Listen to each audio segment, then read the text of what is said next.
a guy who obviously had some very serious problems, who died 3-4 years ago. A guy, you say, a random person, you say. All right, I'm on Epstein's flight logs.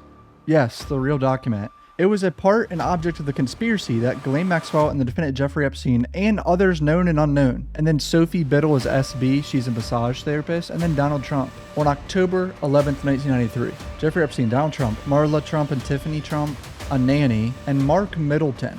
And I was like, who the is Mark Middleton? This is Mark Middleton, and he apparently committed suicide in 2022. The cover-up continues. I'm not going to read this huge tweet. It's almost like a daily thing now. So he goes on a whole tangent at the beginning. Then he goes, their new scam, he's blaming the Democrats, is what we will forever call the Jeffrey Epstein hoax. And my past supporters, not present, he's disowning the supporters that are switching on him. That's political theater. That's him trying to make the people that believe in this Epstein shit being a cover-up. He's trying to make them feel bad, feel like pieces of shit. They're not his supporters anymore. My past supporters have bought into this bullshit hook, line and sinker. They haven't learned their lesson, will probably never will. Even after being conned by the lunatic left for 8 long years. I have more success in 6 months than perhaps any president in our country's history. And all these people want to talk about, with strong prodding by the fake news and the success-starved Dems, is the Jeffrey Epstein hoax. That's a new term. Is this the hoax you're talking about, President Trump? Where you had some right-wing influencers taunting this binder of Epstein files that turned out to just be nothing, I guess. There's no client list inside of them. Why do you have these people flaunting a binder if it was a big Democrat hoax? Matt Walsh, so the Epstein files are a dumb hoax, and yet the Attorney General who deliberately peddled the dumb hoax is doing a great job and won't be fired, and we should stop criticizing her. Someone make sense of this for me. If you go on pretty much any right-leaning Twitter account, anyone, whether it's someone in Congress, someone related to Trump, as you see on the screen right here, show us the Epstein client list now. Why would anyone protect those scumbags? Ask yourself this question daily, and the answers become very apparent. Daily. They want us to ask the question daily, but not anymore, because those evil left Democrats made it all up. It's crazy, the narrative switch. I've never seen anything like this. Here's Trump speaking today, I believe. Mr. President, I know you want to move past all this intrigue over the Epstein files, but I do want to ask you to clarify something you said this morning. You said this was all a hoax. Has your Attorney General told you this was a hoax? What evidence have you seen of that? No, it's not the Attorney General, no. I know it's a hoax. It's started by Democrats. It's been run by the Democrats for 4 years. You had Christopher Wray and these characters and Comey before him. And it's a bad group. It started, actually, look at the Steele dossier that turned out to be a total hoax.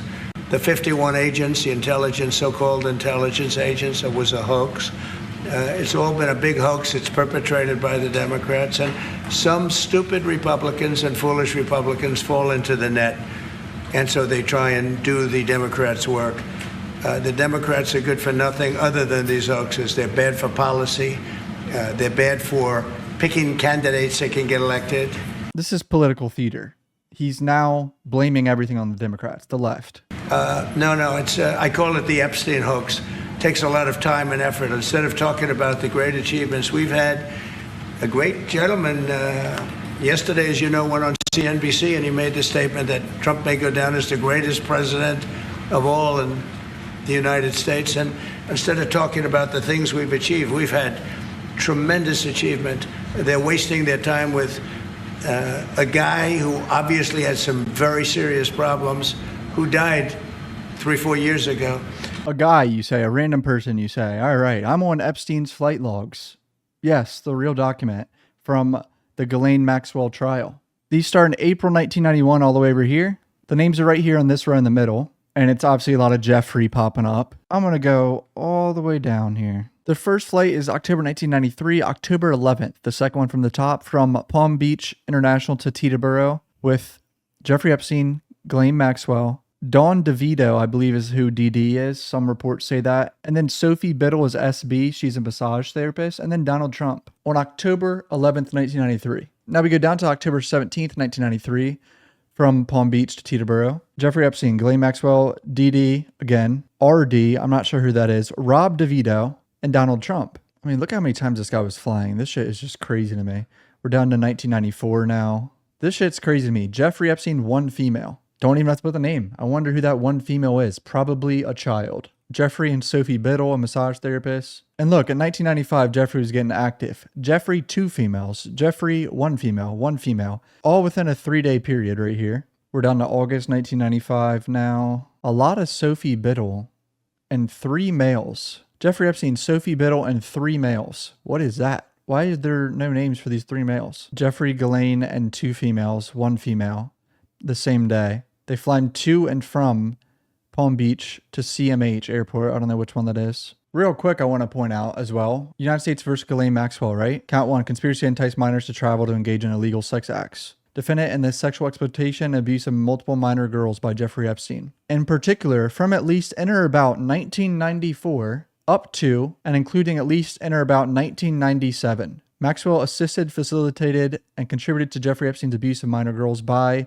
among other things, helping Epstein to recruit, groom, and ultimately abuse victims known to Maxwell and Epstein to be under the age of 18. Victims were as young as 14 years old when they were groomed and abused by Maxwell and Epstein. Maxwell, defendant, enticed and groomed multiple minor girls to engage in sex acts. She would befriend the minor victims. Maxwell's presence during minor victims' interactions with Epstein, including interactions where the minor victim was undressed or that involved sex acts with Epstein, helped put the victims at ease because an adult woman was present. Maxwell encouraged minor victims to provide massages to Epstein, including sexualized massages during which a minor victim would be fully or partially nude. Many of those massages resulted in Epstein sexually abusing the minor victims. I can read this whole thing if you guys want me to, but you guys get the point. 1994 to 1997. Here's one that I thought was slightly concerning that I feel like no one's talking about. I didn't know this was a thing. May 1994, right?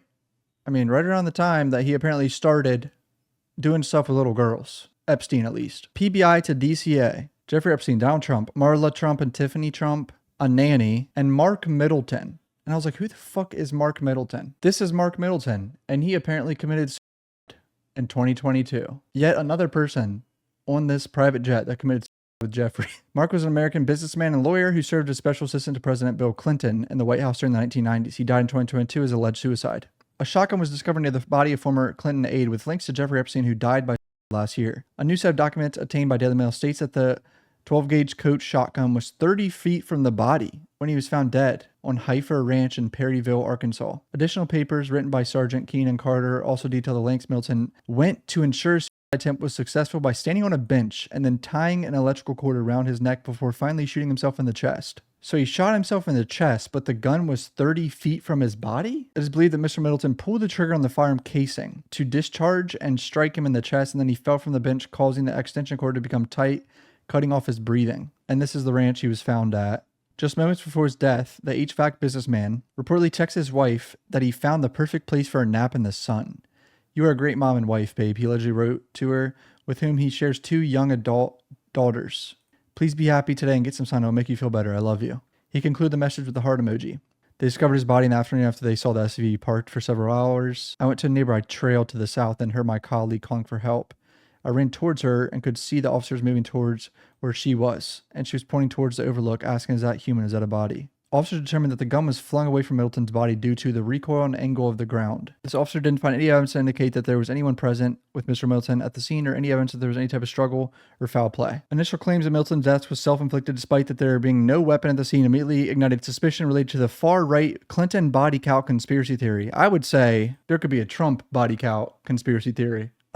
Trump was on a fucking flight with him. I mean, Clinton obviously hired him, and Clinton might have been on a plane with him too. But is that not a red flag that Trump was on a fucking plane with him too? Both are red flags. And here's the January 5th, 1997, Palm Beach to Newark.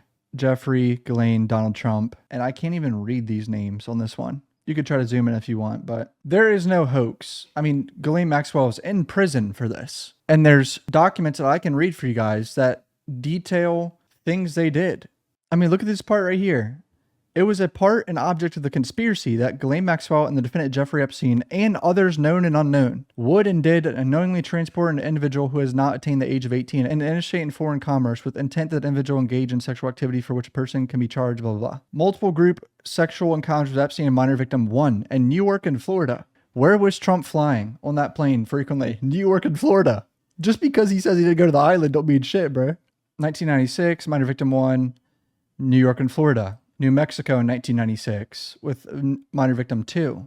Minor victim 3, London, England. Perjury, where she lied in deposition saying that she didn't know about Jeffrey Epstein has a scheme to recruit underage girls for sexual massages. She said, "I don't know what you're talking about." And they charged her with perjury for that. There's a whole bunch of shit I can read. I can read a bunch of documents if you want about the Ghislaine Maxwell case. Just comment down below. But New York and Florida, those flight logs, and now there's a big cover up. And it's a big evil left hoax.